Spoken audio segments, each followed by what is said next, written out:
Welcome to the Cybersphere podcast, where we explore the intersection of technology, privacy, and everyday life. I'm your host, Roy Biyapara, and I welcome you to today's episode. Today's episode will be discussing the privacy concerns as you go about your daily life. So all the things that you encounter when walking, when jogging, when riding your bicycles, motorcycles, or even driving down the street. The reason why we're doing this is people may not notice, but there's a lot of privacy issues along the streets. There are so many that we don't take notice of, and they arise from us doing the things we do. But it all stems from the pervasive use of surveillance technologies, like CCTVs and other widespread use of devices, smartphones, and other such technology, modern gadgets, if you like. So that's what we'll be covering today, and it hopefully is our hope that it'll open people's minds up and eyes to see what we are talking about. Now, picture this: you are walking down the street, enjoying the sights, enjoying the sounds of the city around you, or other locations, possibly maybe not in a city, but did you know that even in this seemingly mundane tasks and mundane activity, your privacy may be, or sometimes is being infringed on without your notice? So let's start with what I mentioned, something that many people don't even reckon with. They've become so used to seeing around them and don't take it to mean more than what they see: surveillance cameras.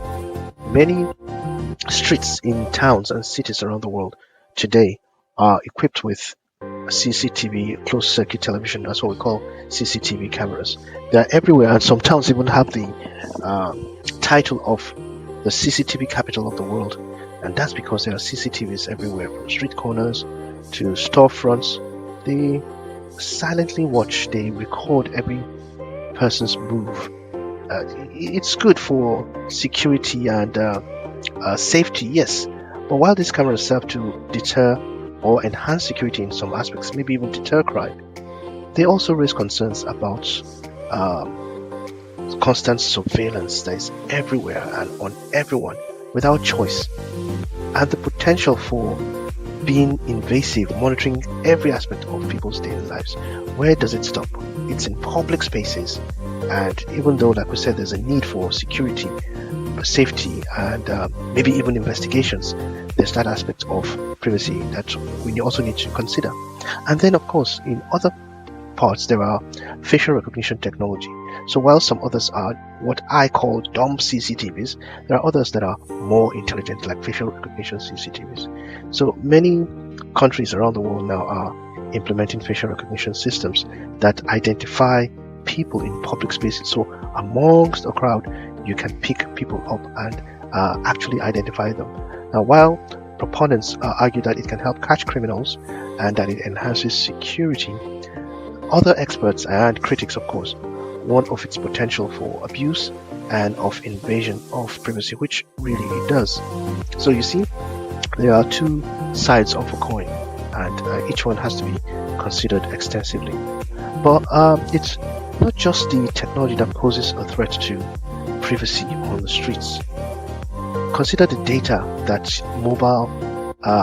mobile service providers, they call them collection practices, mobile apps, social media apps on mobile phones and on other gadgets.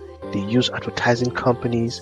These advertising companies have location tracking, and the reason for that is that they want to personalize people's experiences. You walk past shops and restaurants, your smartphones may be silently passing data, what we call beacons, or broadcasting your location to nearby beacons, and that, if intersected, though it's supposed to allow companies to track individuals' movements to know whether they're in locations where these services can be rendered, so that the experiences are personalized, it can be intercepted by bad actors as well, and that's the danger there.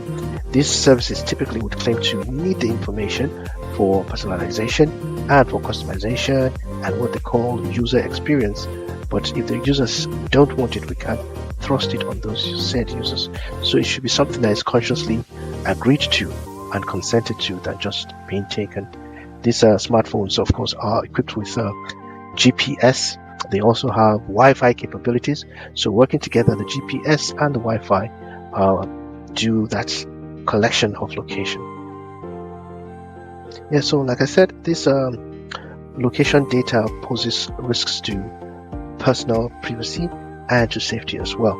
That is even more serious when it involves vulnerable people. Vulnerable people are those who maybe cannot make decisions on their own. We're talking about pregnant people, we're talking about the elderly people, people with low incomes, migrant workers, basically just anyone who at that point, homeless people, anyone that at the point this is happening cannot make decisions for themselves. They cannot approach authorities for fear of one thing or the other, of being maybe apprehended for just being who they are, or that they don't have the confidence to make that report. So it's even worse for them, and that needs to be taken serious consideration of. Yeah. Let's also not forget the use of smart devices. Smart devices everywhere. We have phone charging stations. We have kiosks, mobile kiosks. We have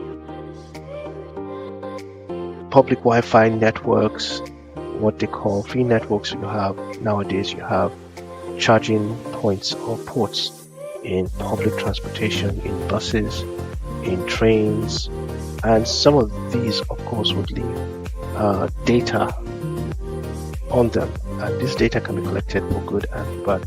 You even have smart street lights along with so at the same place where you have these free charging stations, these connected devices can collect data. Of course, that's what they're there for, and even after they are no longer in use, so the users or the individuals would have charged their devices. Sometimes, typically, it'll ask for preferences, and once all of that data is stored, it can be collected even by bad actors. They can be intercepted by hackers, transmitted over unsecured networks. And so while we have professional hackers, you also have script kiddies that may not have a methodology and are just collecting and throwing data and sensitive information. You can have passwords, you can have browsing history, and if anyone has done any financial transaction on any of those devices or apps, then that data too may be accessed by others at those points. So you see, it's not controlled danger. It's not something that is well managed on either side, either on the side of the users or on the side of the hackers. We also have audio surveillance systems that are capable of recording and analyzing sounds in public spaces, just like street corners or parks. Now, while these audio surveillance are said to be used for detecting emergencies, robberies, and some are specialized for detecting gunshots, so law enforcement can respond adequately and immediately. They can collect sounds, so they can collect people's activities, people's private conversations, or even those that might involve sharing of personal data. You can hear someone maybe speaking to medical services, giving their dates of birth and medical history, which typically will be considered as sensitive personal data, but that can be taken by this audio surveillance. And then you have social media check-ins. Yes, that is where you are asked by your social media apps and networks to say where you are. So this sharing or check-in to locations on social media platforms while you're walking, while you're driving, while you're going down the street can potentially expose locations to unintended people. Well, some do it, say, for family, for friends, and apps like Find My Phone are useful for that. But you also need to be careful to know that that information can be intercepted by malicious actors, and of course that would compromise personal safety, as it has been intercepted by unauthorized or unintended recipients of location data. One other area where many people don't reckon with concerning their privacy is public records from data brokers. A data broker is one, could be an individual, could be a company, but typically they specialize in collecting personal data or data even about companies, mostly from public records. They are set up that way. They are legal entities, so set up to broker data essentially, and this data can be sourced privately, but they go on to sell it or license such information to third parties for different reasons. Yeah, and of course, to different users. So they may have this from such information as property ownership. It could be company ownership records, could be voter registration, could even be criminal history, and in fact, even just any interaction with law enforcement. So, like traffic stops, for whatever reason, as long as personal data is collected by law enforcement, these data brokers can get such information, and that information may be shared, may be made public, could be put up in a public space, in a public platform, and yeah, so that's what data brokers do. They may even get a request for specific kinds of information, and then they will dig to get that information in the way it will give them. The danger typically that we look at here is that it can be accessed by anyone with internet access that points to that platform. As long as that platform is reachable on the internet, that information too is reachable. So now let's turn the spotlight on street cameras and dash cams. I know when we started we talked about closed circuit TVs, CCTVs, but this time we are talking more on dash cams. So dash cams basically is referring to cameras and other recording devices on vehicular dashboards. So that's what they're called, dash cams. They are dashboard cameras that typically would record their surroundings while walking, while jogging, riding bikes, or driving. Some professional athletes also use what we call GoPro devices to record their achievements. Of course, they want to know if they've beaten a record or if they kept a record. So these devices typically will provide evidence for those. It can also be useful, of course, to collect evidence in case of accidents or emergencies. The thing is, they can also disclose or expose bystanders' private conversations and activities as well. And that brings us to the next topic, and that is infotainment systems. Infotainment. Now, infotainment systems, the word infotainment comes from two words, information and entertainment. So these infotainment systems are installed to provide entertainment, navigation, communication, and of course information on different frequencies. So it could be on the radio, on FM, AM, and other frequencies. It allows you to listen to the radio, listen to music. They offer a range of comfort, a range of safety functions even. Not just radio, you have multimedia, we've already mentioned navigation. They can also have other connectivity functions, Bluetooth, to allow you to add other devices to them and to amplify this information or entertainment. So like we said, it is actually a combination of the word information and entertainment. So it does all of those. There's typically a warning to not let these systems distract drivers especially. Now, even though they are designed to facilitate, to inform, they can distract drivers like we said, and of course they also can collect data. They typically collect data about the vehicle, about occupants, about their music preferences, about the navigation history. So if users have gone to certain destinations, it collects the history of those. If there's a setting that says home as a destination, it will tell anyone who uses it thereafter where home is. And that's what we mean. So while they enhance the driving experience, they may also transmit personal information to other users, to even servers on the network. And this is vulnerable, of course, to hacking and unauthorized access.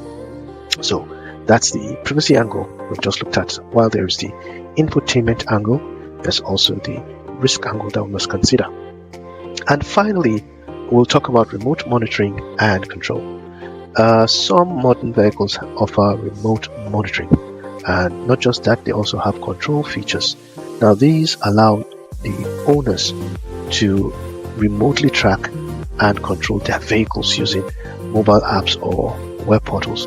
Some car sharing schemes, some car renting schemes, also allow this remote monitoring and tracking, of course, for security reasons. So these control and monitoring include remote start, remote lock unlock, vehicle location tracking, so that you find your vehicles where you've parked and probably don't remember. Of course, this would all seem convenient, but when we consider that third parties can also track vehicle locations and activities, there have been some documentaries that show thieves use this information to steal cars and stuff. And of course, the data particularly can be collected without owner's knowledge or consent. So these are some of the things to consider. Yes, so this has been Cybersphere, of course, and our slogan, Everyday Security Simplified, is what we've tried to do. And so we're signing off this week. We hope you can join us as we try to do this every week. We try to provide new episodes that deal with everyday security and as simple as we can to make it informational for everyone who listens in. So please share, like, subscribe, and continue to join us as we cover topics every week. Thank you. Bye.